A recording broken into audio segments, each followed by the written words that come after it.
Avez-vous déjà entendu parler de l'intelligence artificielle générative? Sinon, vous faites bien de choisir cette émission. Espace Digit vous révèle tout.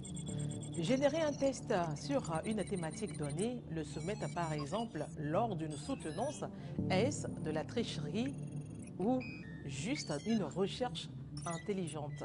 C'est ce dont nous allons parler dans ce numéro et c'est avec Dr Sena Apeke.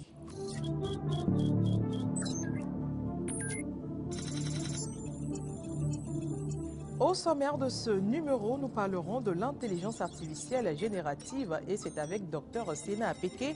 La rubrique Innovation nous amène à la découverte de l'initiatrice d'un concept Togonou, une plateforme qui promeut les mets togolais.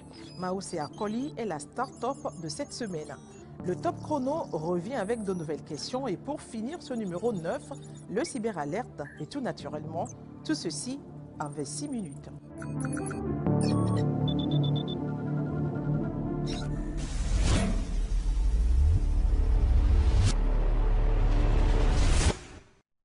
Aujourd'hui, nous recevons dans notre salon Digit Dr Sena Apeke. Il est enseignant-chercheur à l'École polytechnique de l'Université de Lomé, également consultant en vision par ordinateur et à l'intelligence artificielle naturellement, et président de la COTIA.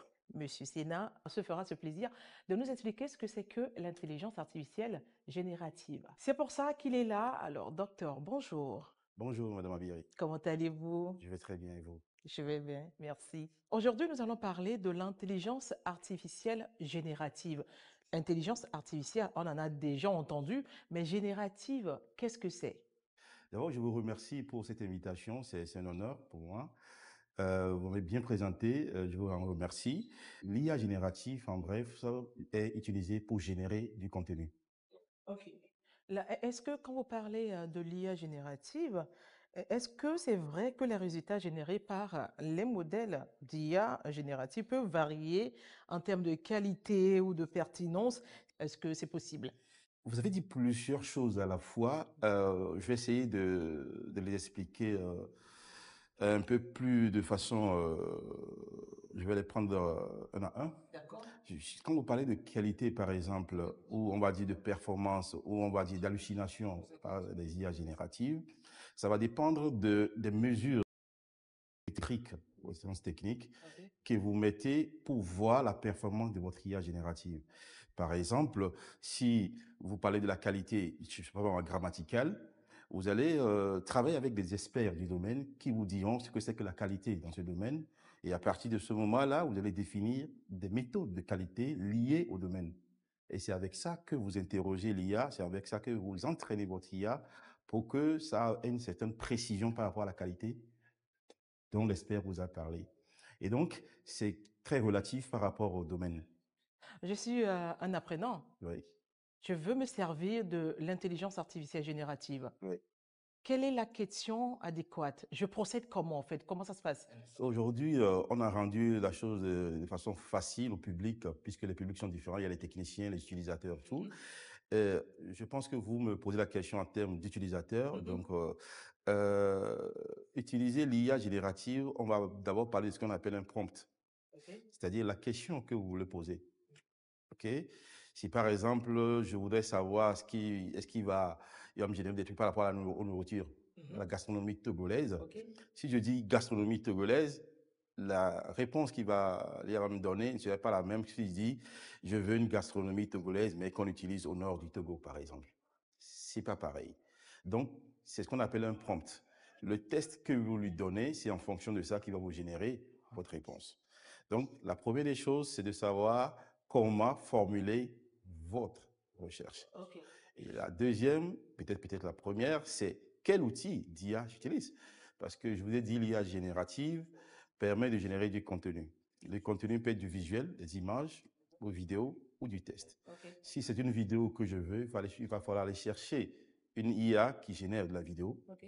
et ensuite faire les prompts qui sont adaptés à ce que vous cherchez. Ok. Donc, on peut chercher la même chose. Si on ne met pas les mêmes contenus, on n'aura pas les mêmes résultats. Résultat. C'est ça. Oui. Ok. Je donne encore cet exemple parce que je l'entends souvent dire, hein, je l'entends souvent dire que lors des soutenances, on prend une thématique donnée, un thème, on le soumet à l'intelligence artificielle générative de texte, Mhm. et ça vous fournit un résultat assez parfait. Oui. Mais est-ce que ce résultat-là, moi, comme ça, présenter ce résultat au jury, est-ce que je fais de la triche? Alors, ça dépend. D'accord. Ça dépend pourquoi je dis ça. Aujourd'hui, qu'on le veut ou pas, on ne peut pas sur les gens chez eux à la maison Mhm. ou je sais pas moi dans le boulot et tout. Donc les gens vont l'utiliser. Il y a des outils qui vont vous permettre de mesurer le taux d'utilisabilité d'IA générative dans le test, dans votre document que vous avez utilisé. Ben, pour ne pas faire la pub à un outil, je peux vous donner un exemple de Killbot, qui est un outil qui permet de savoir si vous avez quel pourcentage d'IA générative vous avez utilisé, par exemple, dans votre document. Aujourd'hui, même dans les journaux de publication d'articles, il y a des outils d'IA qui sont utilisés pour savoir si l'enseignant-chercheur a utilisé de l'IA pour produire son article ou pas. Donc, voyez-vous, c'est le principe virus, antivirus, c'est le même principe qui est fait IA générative, anti-IA.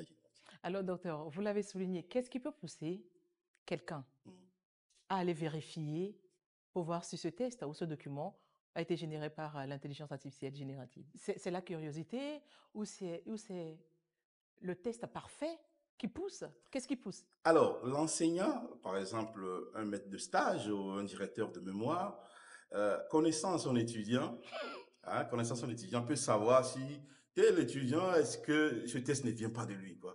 Ça, c'est le premier fait que vous pouvez avoir, dire non, ça ne vient pas de lui. Et ensuite, il y a obligation, nous avons obligation de mettre ces documents dans un outil d'IA générative pour voir si c'est généré par l'IA. Mhm.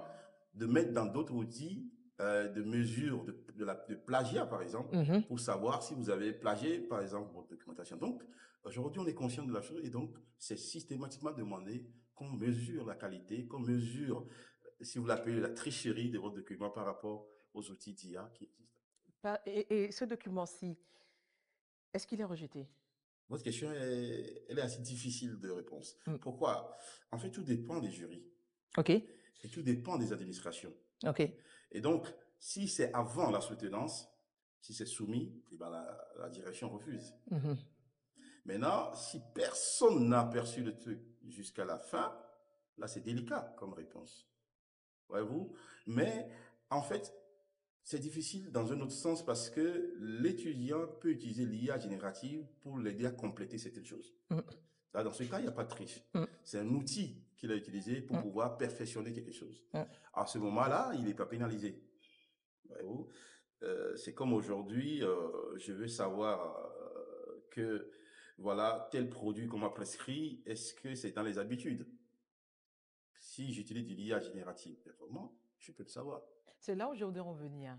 Si on nous demande aujourd'hui qu'on doit évoluer avec le monde, est-ce que c'est c'est un crime d'aller utiliser l'IA, moi par exemple, pour faire mon document? J'ai fourni d'efforts, docteur, quand même.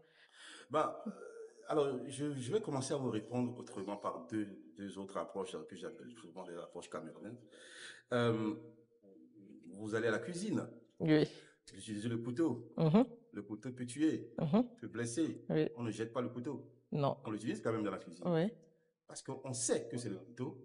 On sait que si on ne fait pas attention, ça peut blesser. Mhm. Et c'est pour ça qu'on l'utilise bien. Pourquoi je vous réponds comme ça? Parce que euh, si nous ne découvrons pas l'IA, Mm. si nous ne savons pas l'utilisation de l'IA, lorsque ça va être un outil qui nous est obligé d'utiliser, nous aurons des problèmes. Donc le mieux, c'est de découvrir de savoir-faire. Et comme ça, on saura les dangers et on saura mieux l'utiliser. Maintenant, pour revenir concrètement à votre question, c'est que l'IA aujourd'hui, c'est notre ami, c'est pas notre ennemi, qu'on le veuille ou pas.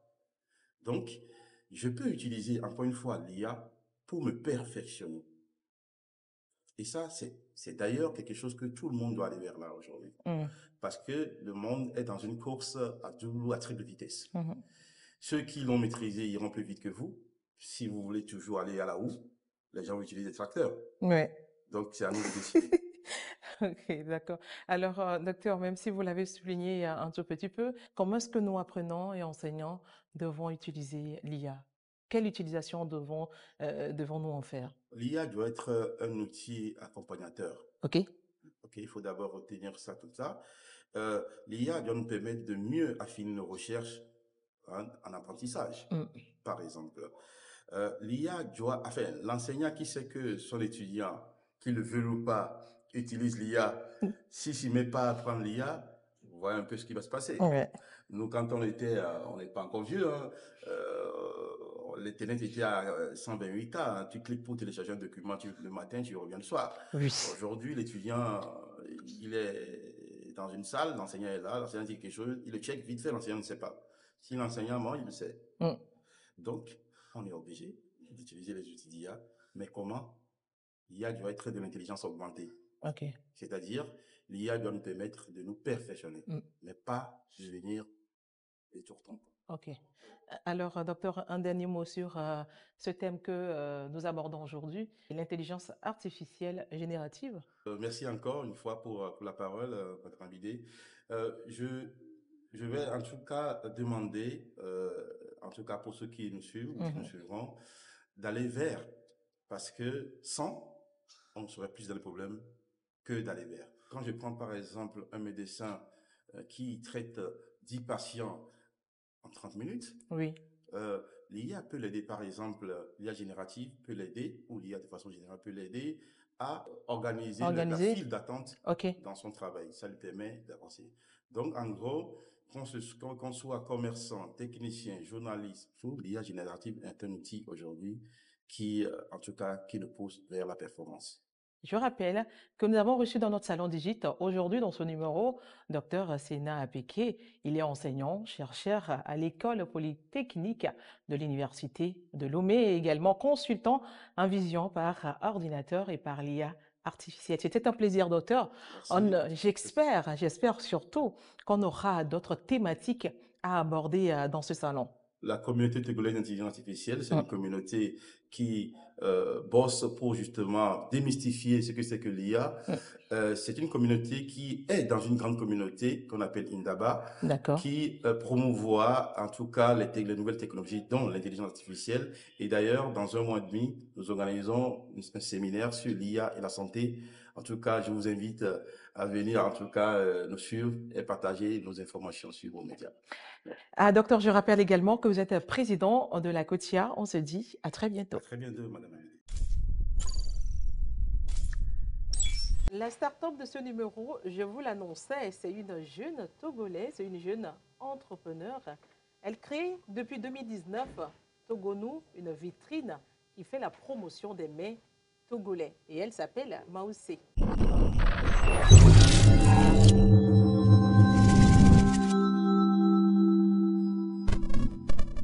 Bonjour. Bonjour, Comment je vais allez-vous? bien et En tout vous? cas, je vais bien. Merci de nous accueillir à Togonou. Je vous en prie, c'est avec plaisir. Parlez-nous un peu de Togono. Quand on dit Togono, tout de suite, à quoi fait-on allusion? Je suis Maousia Akoli, comme madame vient de le dire, et entrepreneur, communicatrice de formation, et j'ai une très grande passion pour la cuisine.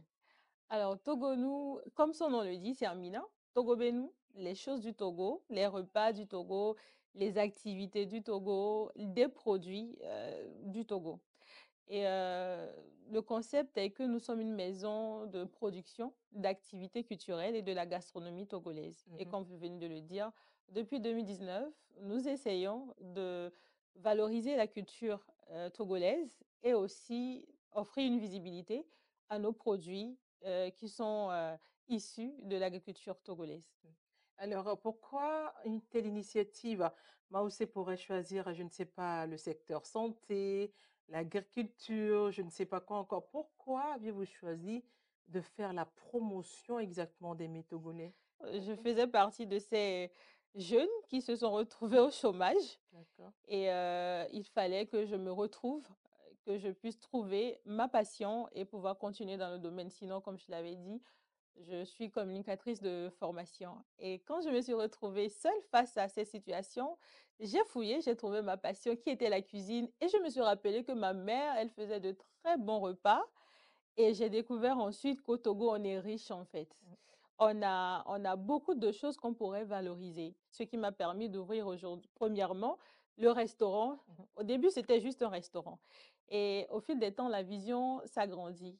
Et j'ai commencé par trouver nos amusements que nous faisions dans le temps. Quand on allait à l'école, les ampés, les aditos, des ludos, et ces jeux-là qui disparaissaient. Alors, je me dis, bah, écoutez, il faudrait quand même que quelqu'un puisse sauvegarder ce patrimoine et qu'on puisse les mettre en valeur. Alors, la Maison Togonou vient comme une référence en ce qui concerne les repas et les activités du Togo. Alors, vous l'avez tout de suite brossé un tout petit peu. Apparemment, Togono greffe, loge d'autres initiatives. Parlez-nous-en. Togonou, depuis 2021, nous organisons 2 événements Ok. qui va dans ce sens-là de la promotion de l'entrepreneuriat et de la promotion de la culture togolaise par EGLI, qui est une soirée culturelle qui réunit des danseurs, des slameurs, des conteurs qui viennent un peu partout du Togo autour d'un repas, d'un dîner, D'accord. où vous voyez des artistes, des slameurs prestés. Et d'ailleurs, cet événement nous a permis d'obtenir en 2023 le prix de meilleure jeune initiative togolais au Togo Top Impact Awards. Ok. Et après, nous organisons également le marché des sortes des produits locaux, qui est une plateforme qui permet aux entrepreneurs togolais d'exposer, de vendre leurs produits Mhm. et permettre à ces entrepreneurs d'agrandir leur réseau, leur carnet d'adresses, de rentrer en contact avec d'autres exposants et voir comment collaborer ensemble. Donc, cette année spécifiquement, on s'est dit que nos internautes ou sinon nos clients se perdent un peu dans les 2 événements. Et donc, nous avons décidé avec l'équipe de réunir ces événements en un festival qui s'appelle le Festivato, qui sera lancé très bientôt. Alors, je suis très heureuse d'ailleurs d'avoir cette exclusivité. On sent que Togono a fait du chemin Bien sûr. et le concept a grandi. Ah. Je suis togolais ou étranger, je viens au Togo. Quels sont ces mets-là qu'on peut retrouver à Togono, par exemple? Vous savez, il y a tellement de variétés de plats que vous n'aurez pas le temps de choisir, mais si nous nous référons à ce qui intéresse nos clients étrangers, il y a la pâte et la sauce à C'est dema qui vrai. est très réclamée. C'est une spécialité togolaise en tout cas. Ils nous disent que nous le réussissons très bien. Donc, il y aura aussi le dzienkoumé, Mhm. il y a le rouge et le blanc. D'accord. Le dzienkoumé avec le poulet local. Nous avons du aïmolu, nous avons du kom, du foufou, Ah, à Dowé par exemple, du fonio, étant originaire des plateaux oh, moi-même. Du ok. coup, le Ce fonio que au nous gras, appelons waré, c'est ça, hein? waré, Ouais. fort d'offrir à nos clients, sinon aussi des étrangers, les repas de Lomé à Saint-Cassé. Ok. Vous n'êtes pas, si vous êtes de Dapan par exemple, et que vous êtes à Lomé, vous n'êtes pas obligé de retourner chez vous pour pouvoir consommer un plat typique de chez vous. Mis à part ce concept que vous nous avez dévoilé Oui. en exclusivité, je le souligne, mis à part ce festival, quelles sont les perspectives d'avenir? Vous savez, moi, quand on a commencé, ou sinon quand j'ai commencé avec la maison Togonou, je me disais, dans quelques années, Togonou doit être une référence. Et quand quelqu'un quitte son pays, on ne peut pas parler du Togo sans parler le Togonou. Mhm. Et on y travaille et on se dit, on fera de notre possible pour que Togonou représente le Togo, en tout cas un peu partout dans le monde, et aussi permettre à nos entrepreneurs, puisque les matières premières que nous utilisons pour nos repas sont issues non seulement de l'agriculture togolaise, mais aussi des entrepreneurs. Mhm. C'est les produits de ces entrepreneurs que nous achetons et que nous transformons en repas. D'accord. Nous sommes comme pas seulement une référence, mais aussi comme un espoir pour nos frères entrepreneurs. Ouais. Madame Akalumose, je rappelle que vous êtes l'initiatrice, vous portez Togonou Mm. depuis des années déjà. Mm. En tout cas, merci de nous avoir accueillis chez vous.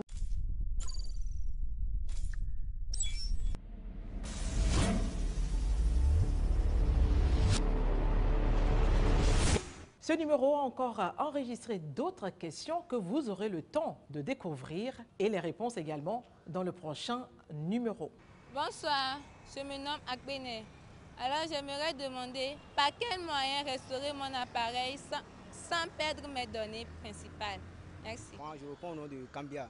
Moi, ma question est que, après avoir changé le téléphone, comment faire pour retrouver les mêmes messages sur, bon, par exemple, SMS comme WhatsApp?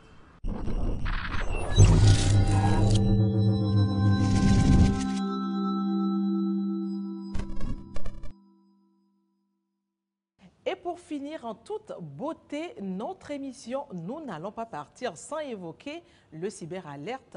Découvrir également ces petites astuces que nous donne notre expert pour sécuriser et protéger nos données. Ce soir, nous allons à la découverte des logiciels craqués, piratés et les risques auxquels nous sommes exposés en les utilisant.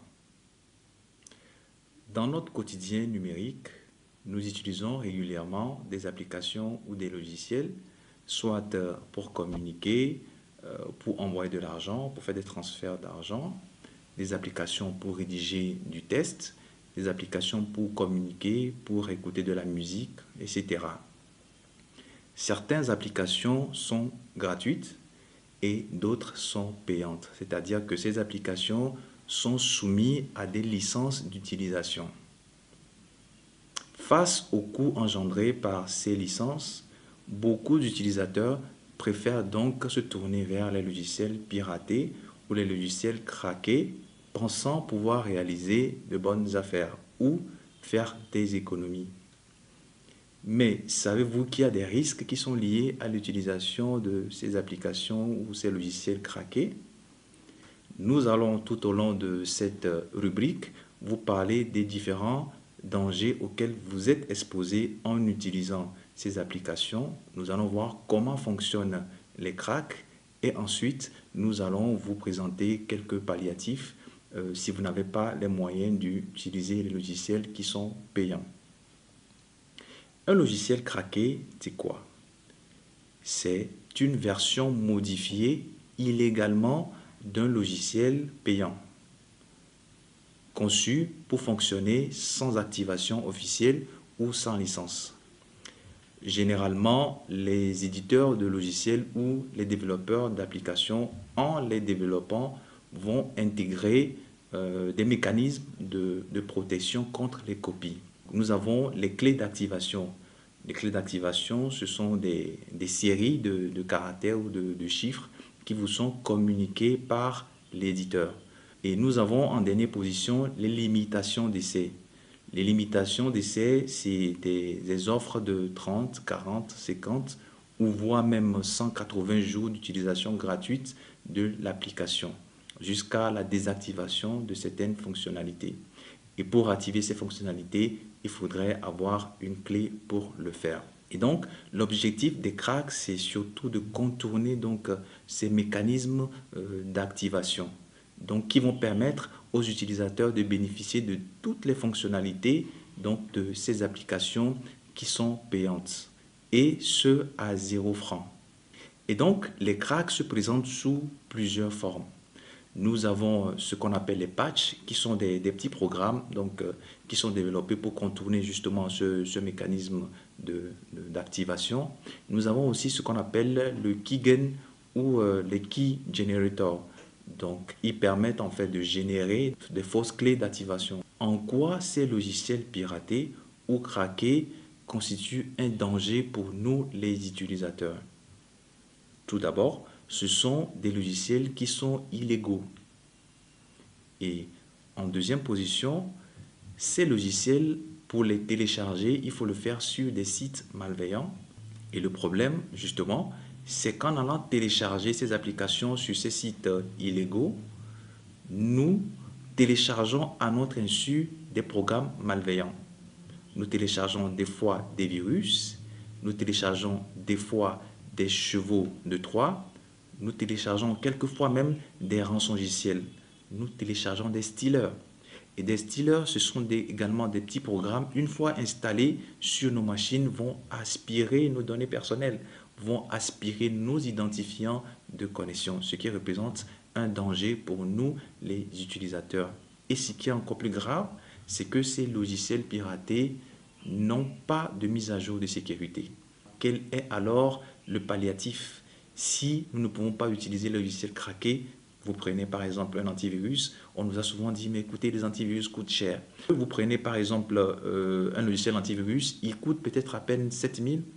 Avec 7 000 et 8 000, vous avez un bon logiciel antivirus. Vous pouvez aussi utiliser une option légale des applications, comme par exemple les nombres de jours gratuits dont j'ai parlé tantôt. Et enfin, il est important de faire la promotion de nos développeurs en achetant des applications qui sont payantes. C'est fini pour ce numéro d'Espace Digit. Je vous dis à très bientôt.